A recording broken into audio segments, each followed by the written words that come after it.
আপনারা যারা ফাঁসগাঁও চন্দ্রডিঙ্গা পাহাড়ে যাওয়ার নিয়ত করছেন আপনারা মোটরসাইকেল দিয়ে যদি যান তাহলে মোটরসাইকেলের একটা মিকারও কিন্তু মোটরসাইকেলের পিছুতে বাজায় লয়ে দেন যে ও শুধুমাত্র মোটরসাইকেলে মিকার লয়ে গেলে কিন্তু হইতো না, সাথে কয়েকটা বেরিংও লয়ে দেবেন, কারণ যে কোনো মুহূর্তে কিন্তু বেরিং যাইবো গা যে রাস্তার হাল অবস্থা দুরুজা খালি বুল্লা যায়। সাথে কিন্তু কয়েকটা টায়ার টিউবও লয়ে দেবেন, আর নাহলে কিন্তু যে কোনো মুহূর্তে দেখবেন টায়ার টিউব ওই লোকে গায়েব হয়ে গেছে, যে মোটা ওই লোকে সুরসি ফালায় তুই রাস্তার মধ্যে এই সুরসির মধ্যে গাইতে দেখবেন যে টায়ার টিউব উড়ে গেছে। আর যারা আপনারা অটোতে যাইবেন অটোর ড্রাইভাররা কইবেন যে ভাই আপনি কষ্ট করে একটা অটোর মিকার লয়ে দেন আর কয়েকটা চাক্কা লয়ে দেন যে সাথে, কারণ অটোর চাক্কা তো তাড়াতাড়ি লোকে লিকটি করে দা। কথা একটাই, যদি সত্যি কথাটা কইতাম চাই তাহলে আপনি ফাঁসগাঁও ঘুরতেন যাওয়ান, আমি কোনো সময় না করি না, বন্ধু বান্ধব না লয়ে আপনি ওই লোকে মোটরসাইকেলের মিকার আর অটোর মিকার লয়ে সাথে যাইবেন বেড়াইতেন, তাহলে আপনি সুযোগ সুবিধা পাইবেন, কোনো সমস্যা হইতো না রাস্তাঘাটে। চন্দ্রডিঙ্গা পাহাড়ে জানার লাগে রাস্তার যে অবস্থা, এই রাস্তার মধ্যে আমি মনে করি এই ঘোড়া গাড়িটা পারফেক্ট আছে, কিন্তু ঘোড়া কয়দিন পরে আর আইটা যাওয়ান লাগতো না, যে অবস্থা ঘোড়ার ওইব ফায়ার মধ্যে এটা আমার ভালো করে জানা হয়েছে। কনচানে কিতা কইতাম মনে দুঃখে কথাটি কইতাছি, চন্দ্রডিঙ্গা পাহাড় ফাঁসগাঁও এটা যা মানুষ কে লাগে তা ঘুরতু যা ফিরতু যা মন্ডারে একটু সান্ত্বনা দিত, আর মন্ডারে লোকে একটু বুঝ দেওয়ার লাগে যায় না, সুন্দর উপভোগ করার লাগে তা। ফাঁসগাঁও চন্দ্রডিঙ্গা পাহাড়ে যাওয়ার লাগে যে রাস্তাটি ব্যবহার করার লাগে, রাস্তাটি এমন বেহাল দশা হয়েছে এটিতে যাওয়ান দেয় মন আছে না। ওই যে আছে না কত নানি দাদি তারা মাঝে মধ্যে কয়ে বই তাই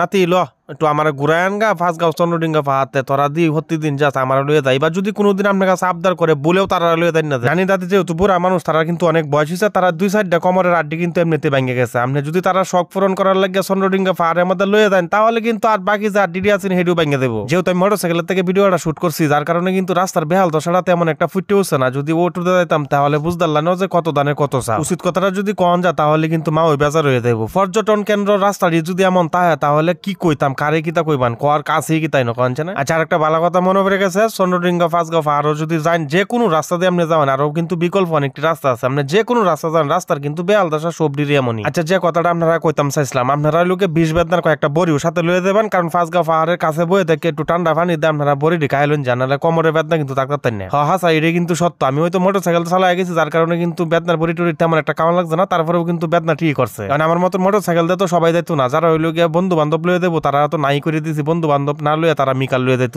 এখন হয়তো একদল সুশীল সমাজের লোকরা কইব যে ভাই আপনি এত কথা কইতেছেন কেরে, বাঙ্গাসুরের রাস্তাতে আপনার চন্দ্রডিঙ্গা পাহাড়ে যাইতেন না ভালো কথা, আপনি চিল্লাইতেছেন কেরে। আরে ভাই চিল্লাইতেছি কি সহে কনছে না, বেহা এমনটা তো মাঝে মধ্যে চা চন্দ্রডিঙ্গা পাহাড়টা ফাঁসগাঁওয়ের সৌন্দর্যটা আমি টু করে রাখিয়া মন্ডারা তো বেহা এমনটারে মানাইতারি না, যদি মানা যেতাম তাহলে বাঙ্গাসুরের রাস্তাতে কোনো সময় গেলাম না। আর অন্য যারা পাহাড়ের মধ্যে দেখতো যা তারাও কিন্তু আমার মতন বেহা এমনটারে বুঝাইতারে না দেখে কিন্তু এত কষ্ট করে যানবাহন দেয় তারপরে কিন্তু চন্দ্রডিঙ্গা পাহাড়টা দেখতো যা। শুধুমাত্র যে আপনারা আমার দুষ্ট আছেন আমি কাল লাগে চিল্লাইতেছি, একবার তো কমেন্ট সেকশনে এই কথাটা লেখলেন না, যারা হইল গিয়া উদ্যতন কর্মকর্তা আছে, যারা এই রাস্তার দায়িত্বে আছে, পর্যটন কেন্দ্র রাস্তাটির দায়িত্বে আছে, তারা তো একবার কইলেন না যে আপনারা কেল্লাগিরি করতেছেন না। দুনিয়ার আমাদের বাচ্চা থাকলে দুই সাইডটা সত্যি কথা দুই সাইডটা উচিত কথা কইয়া তারপরে আপনি বাচ্চা তখন যে মরে তো যাইবে নিমে আমিও মরে যাইম, কিন্তু উচিত কথাটি কইব গেলা কানছে না আমরাই কন লাগবো। নির্বিশেষে শুধুমাত্র এই কথাটাই কইতাম চাই, পর্যটন কেন্দ্রের মধ্যে জানার লাগে যে রাস্তাটি আছে এই রাস্তাটি যারা দায়িত্বে আছেন আপনারা সবাই লোকে একটু নজর দেওয়ান, তারপরে রাস্তাটি একটু ঠিকঠাক করেন, তাহলে পর্যটকরা কিন্তু যাইতে আরাম পাইবো, বেশি বেশি ওই লোকে মানুষ সমাগম হবো। আপনারা যারা এতক্ষণ কষ্ট করে আমার ভিডিওটা এই পর্যন্ত দেখে হেলছুন, আপনারা সবাই দাওয়াত দিতেছি বাঙ্গাসুরা রাস্তাতে আপনারা চন্দ্রডিঙ্গা পাহাড়টা দেখে দেন, যে রাস্তাঘাট বাঙ্গা হইলেও চন্দ্রডিঙ্গা পাহাড়টা কিন্তু সুন্দর আছে বাঙ্গাসুরা না। ও সাথে কয়েকটা বেদনার বড়ি লয়ে এলেও কিন্তু আমি খুশি হইম, কারণ এটা আমার বারবার খেল লাগে কইতাম মন চাইতেছে, কারণ সত্যিটা বারবারই মুগ্ধ বাইরে রে। যাই হোক অনেক কথাবার্তা কইছি, কথার মধ্যে যদি কোনো ভুল ত্রুটি হইতে অবশ্যই ক্ষমা দৃষ্টি দেখবেন, কারণ আমি যেহেতু মানুষ আমার ভুল হইতে রেডি স্বাভাবিক, ভুলটি কমেন্ট বক্সে তুলে ধরুন যে এবং কষ্ট করে ভিডিওটা শেয়ার করে দিন যে। আল্লাহ তাআলা আপনারা সবাই ভালো রাখুক সুস্থ রাখুক ও ফাঁসা নামাজ দাদা করুন, যে নামাজ দাদা না করলে কিন্তু ফেরেশতারা ঠান্ডা করে এলবো, এটা তো আমার সব আপনার যত বড় প্রেসিডেন্টের ফলো হয় না করে।